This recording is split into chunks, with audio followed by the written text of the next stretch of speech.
Hello student, welcome to PD study centre.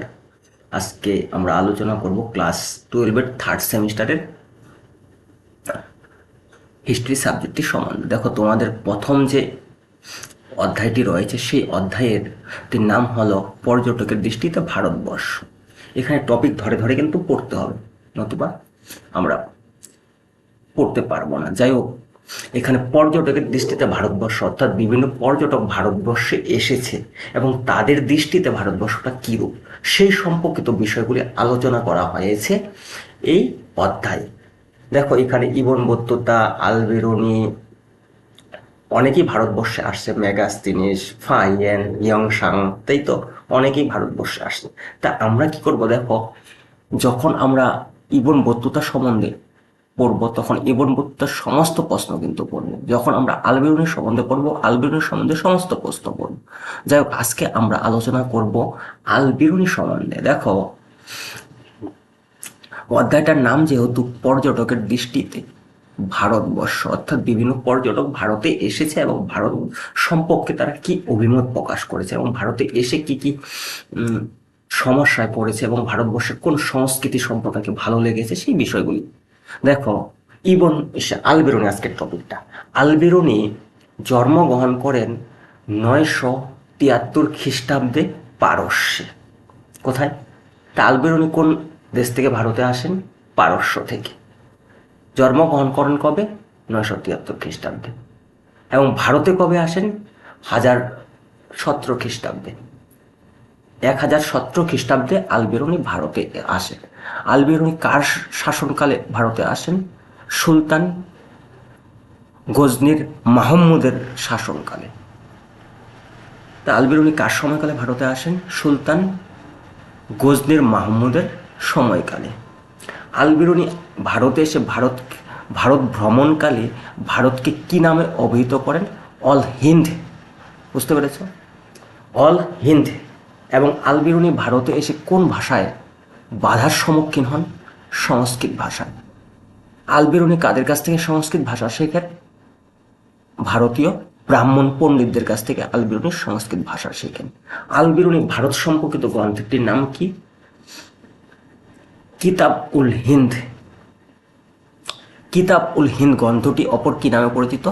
Tahqiq ই হিন্দ।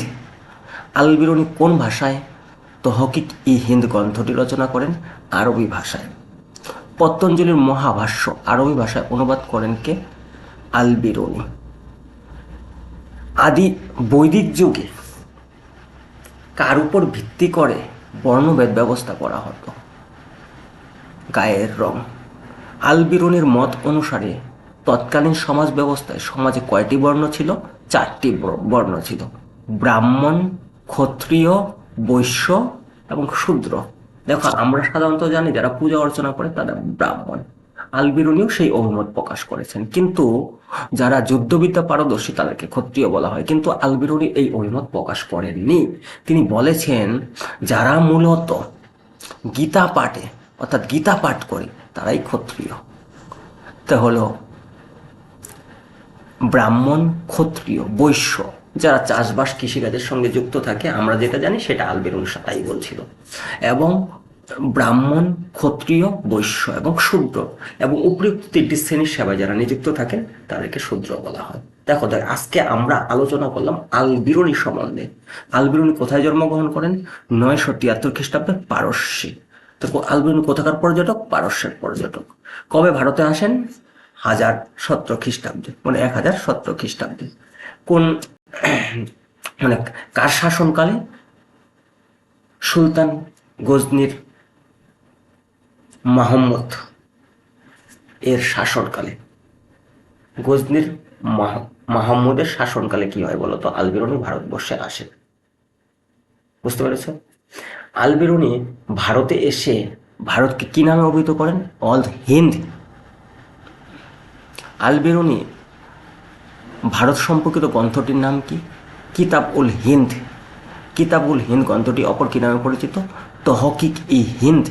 আল-বেরুনি কোন ভাষায় তার গ্রন্থগুলি রচনা করেন? আরবি ভাষায়। আল-বেরুনি ভারতে এসে কোন ভাষায় বাধার সম্মুখীন পড়েন? সংস্কৃত ভাষায়। আলবিরুনি কাদের কাছ থেকে সংস্কৃত ভাষা শেখেন? ব্রাহ্মণ পণ্ডিতদের কাছে।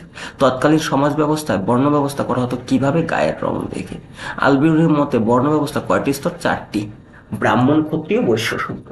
যা ব্রাহ্মণ পূজা অর্চনা করে যারা ব্রাহ্মণ, কিন্তু আমরা জানি যারা যুদ্ধবিদ্যা পারদর্শী তারা হলো ক্ষত্রিয়, কিন্তু আলবিরুনি বলেছে যারা গীতা পাঠে পারদর্শী তারা হলো ক্ষত্রিয়। তারপর ব্রাহ্মণ, ক্ষত্রিয়, বৈশ্য, শূদ্র। বৈশ্য মানে যারা চাষবাস বা কৃষিকাজ করে তারাই হলো বৈশ্য, এবং শূদ্র উপরিউক্ত 3টি শ্রেণীর সেবায় যারা নিযুক্ত থাকেন তাদেরকে শূদ্র বলা হয়। পতঞ্জলি মহাভাষ্য আরবি ভাষা অনুবাদ কে করেন? আলবিরুনি। দেখো আজকে আমরা গুরুত্বপূর্ণ টপিক আলবিরুনি সম্বন্ধে জানলাম, বুঝতে পারছো? এভাবে টপিক ধরে প্রতিদিন আমরা জানবো, তবে ইতিহাসে তোমার কোনো সমস্যা হবে না আমি মনে করি। যাই হোক, যদি ভিডিওটা ভালো লাগে অবশ্যই শেয়ার করে দেবে, এবং চ্যানেলটা নতুন কেউ হয়ে থাকলে চ্যানেলটা সাবস্ক্রাইব করে দিবে।